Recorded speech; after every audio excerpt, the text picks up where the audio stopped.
Oh, Big Macintosh, it's terrible. Young Apple Bloom has fallen down the well. Then Applejack tried to get her out, and she fell down the well. Then Sugarbelle tried to magic them out, and then, inexplicably, got trapped in the well herself. Oh, and Cheerilee is stuck in the well as well. Pun intended. It's so horrible. Partly because no one else has access to the well water now, but that's more a long-term concern. They're calling out, Big Macintosh, please come save us.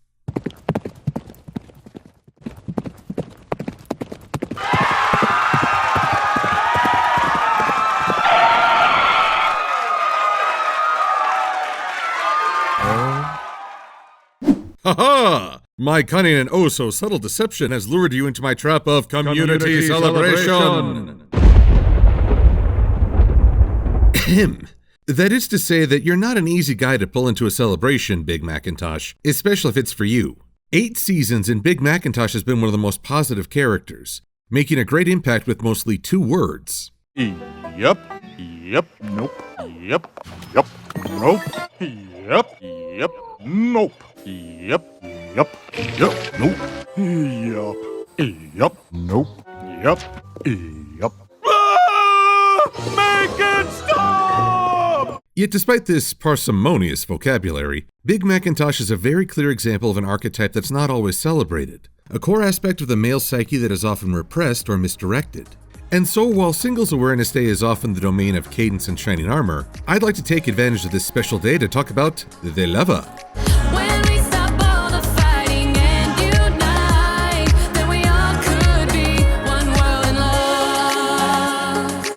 Once again, I find that the English language struggles with expressing an idea. If I say lover, many people will assume that this is limited to Big Macintosh's relationship with Sugarbelle. But such is not the case. Oh, come on! I always suspected she was a shipper at heart. Yet the love between a romantic couple is but one aspect of the lover archetype and its role in a person's psyche. Lucky for me, the Greeks had 4 terms to describe the various loves. Starting with agape, also pronounced agape, a term for love not associated with eroticism, but with life itself. One might think that's difficult for Big Mac because he hardly ever says anything beyond yep and nope, but I'd argue his silence actually enhances his experience. Consider how Big Mac was growing up. Applejack here had another one of her big ideas, and I think we all know my position on ideas. You can't plow a field with them. Big Mac was starting to get caught up in his own thoughts until receiving a harsh lesson from Applejack. Big Macintosh, please just listen to me for once! Which led to him nearly losing a limb and realizing that, while Applejack had been the one to force this chain of events, his own inability to connect had at least contributed. I just need to talk less and listen more. Of course, the darker side of me likes to imagine what's going through his head every time he uses a monosyllabic sentence.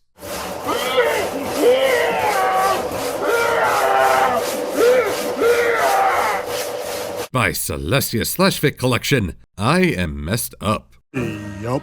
Regardless, once Big Mac learned to tamp down his own ego, he put a lot more energy into being aware of those around him, and he expresses that connection through acts of service. Remember how he celebrated the show's first Nightmare Night? Or how quickly he got on board with the Smile song? Smile, smile, smile, yes I do. It fills my heart with sunshine all the while. An individual distracted by the ego might balk at being used as a means for transport, but not Big Macintosh. He's too busy enjoying the experience. This is where another word used to describe the lover, sensual, can be misrepresented. It's usually a term used in the context of sex, but it really means engaging all 5 senses. Big Macintosh hears the laughter, feels the ground rushing past, smells and tastes the air, and sees the smiles on others' faces. He is present in the moment and experiencing it in full. You might think that all this sounds so flowery and happy that it's unrealistic. While Equestria itself is pretty idealized, even then Big Macintosh experiences the flip side of the lover's connectivity. This awareness and ability to read others also translates into experiencing others' pain. Hidden motives, shifts in attitude, and hostility all have an impact on the lover. It's not something that can be ignored or shut out, only endured. It also doesn't mean that the lover is always bright and chipper. I'm reminded of when Applejack kept nagging Big Mac, conveying the idea she didn't trust her brother's judgment. Are you sure the wagon's strong enough to hold it all? Yup. Being in love with life also means being upset by it, even if it's not directly his fault. All you had to do was bring it to me. No singing, no dancing, no games. Just walk it over. Yup. Of course, family has a way of drawing out our most extreme reactions. This is another form of love often called storge, or a kind of love based on familiarity. Storge is part of other loves because any kind of relationship develops a sense of ritual or habit, and we're not even aware. If you've come to recognize storge in your relationships, odds are it's been there for quite some time. Big Macintosh is very rooted in this love, showing support for his family and being influenced by their own emotional states. This was especially apparent when he felt that Apple Bloom was becoming closed off to him. Applejack's the hero of the Apple family. Always rushing off to save Equestria, and I'm just here on the farm, doing chores, helping out the way I can. Nothing special, nobody's hero. I try to take this out of the episode's context and wonder if it might sound like he's jealous of Applejack. Yet once I step back into the episode, it's easy to see that he doesn't resent her. If anything, I think he's proud of his sister and glad to support the family while she's away. But his attunement to his younger sister's mood drives home the fact that there is a sense of loss. He doesn't lament that Applejack is receiving more attention, but rather that he's not able to do enough to support a connection with Apple Bloom. Until we get the most heart-tugging moment. You've always been a hero to me, Big Mac, and you always will be. I'm real sorry I haven't been letting you know that's how I feel. Yes, I'm crying, and you should be too. And while Big Mac is closest to his family, recent seasons started to give him more of a social life. Seeing him as part of the Ponytones added a new dynamic. But the funny thing about this is that the Ponytones aren't necessarily his friends. They are comrades who have a love of singing, but that's a shared endeavor. There's nothing that says they'll be friends outside of the band. That role instead goes to Spike. Me and Big Mac have a huge weekend ahead of us talking hoofball and trading hoofball cards and arguing about hoofball stats. This is the expression of philia, which can refer to friendship or brotherly love. And it's interesting that the two individuals with whom Big Mac shares the strongest friendship are not ponies. Okay, at first Discord wasn't the most ideal friend, but Big Mac is so attuned to the world that he understood the tension surrounding and within the Draconiquists.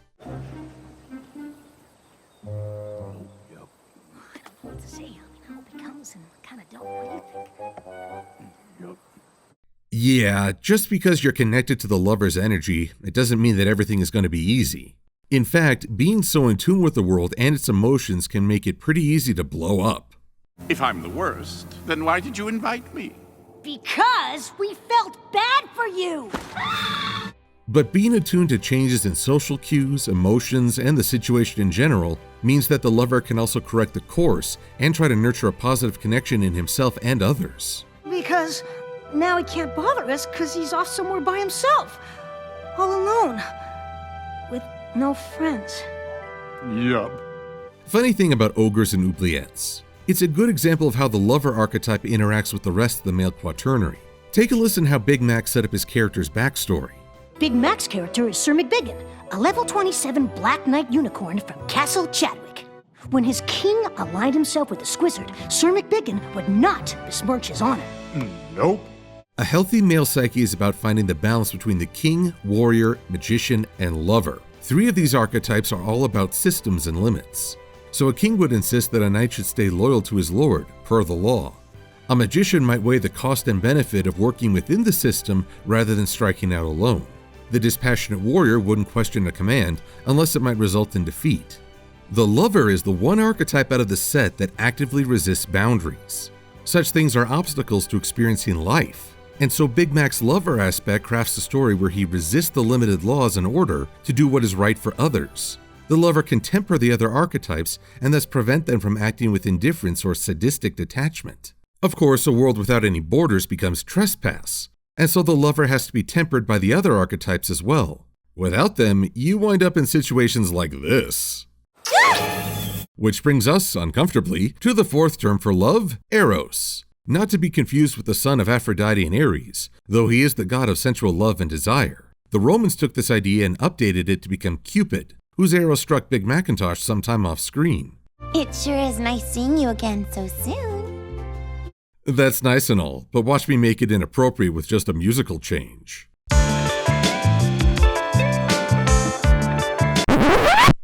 Oh, let me be a little inappropriate. Because this was a rather big moment for our red stallion.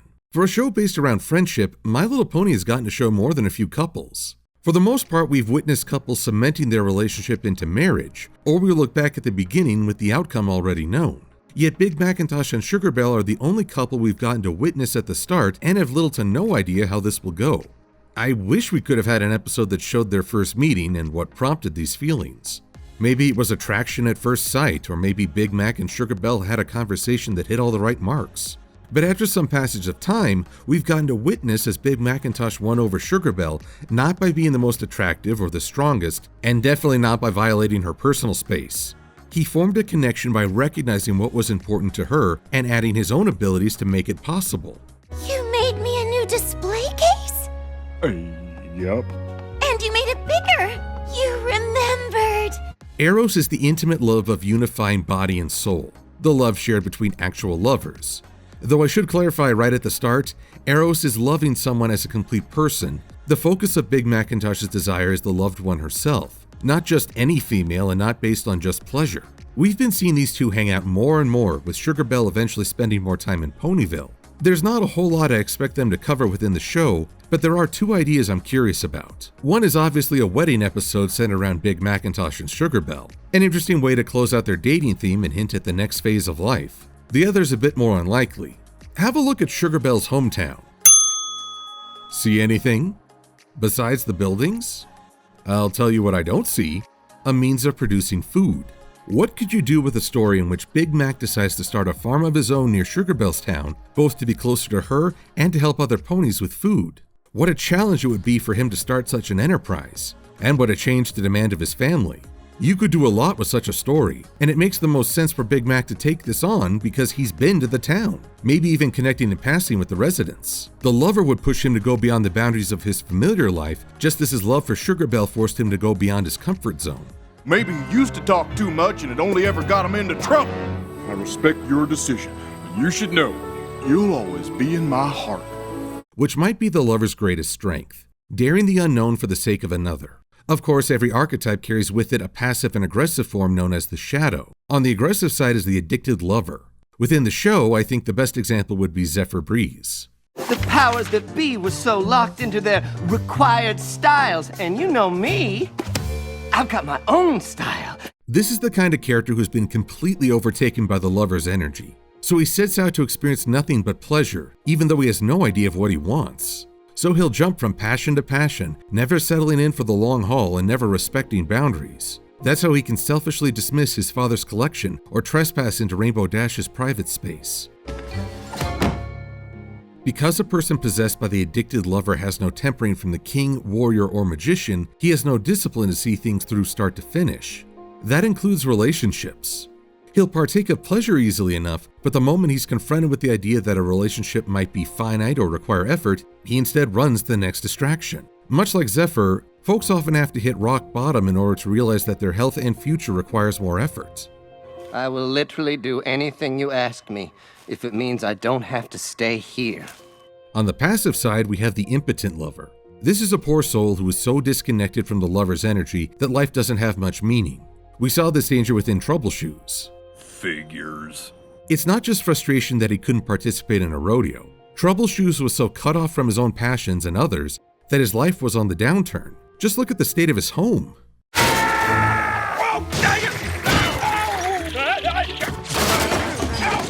Even without him tripping over everything, you can see how neglected the home stands in the dark, while Troubleshoes himself is poorly kempt. Poor guy was so cut off that there was nothing to give him passion or a chance to become more. I'm still not a fan of how the Crusaders read the situation, but they did help him attune with his community and get his life back on track. Same as Fluttershy helping Zephyr. Which may again be a strength for the lover. Connecting with someone, as a friend or possibly more, can open the door to reformation and growth. Yet authors Robert Moore and Douglas Gillette had an observation about the lover. It is an aspect of the male psyche under constant assault. The message for a good portion of a young man's life is that you're supposed to grow up dispassionate, hard, and not care about the feelings of others.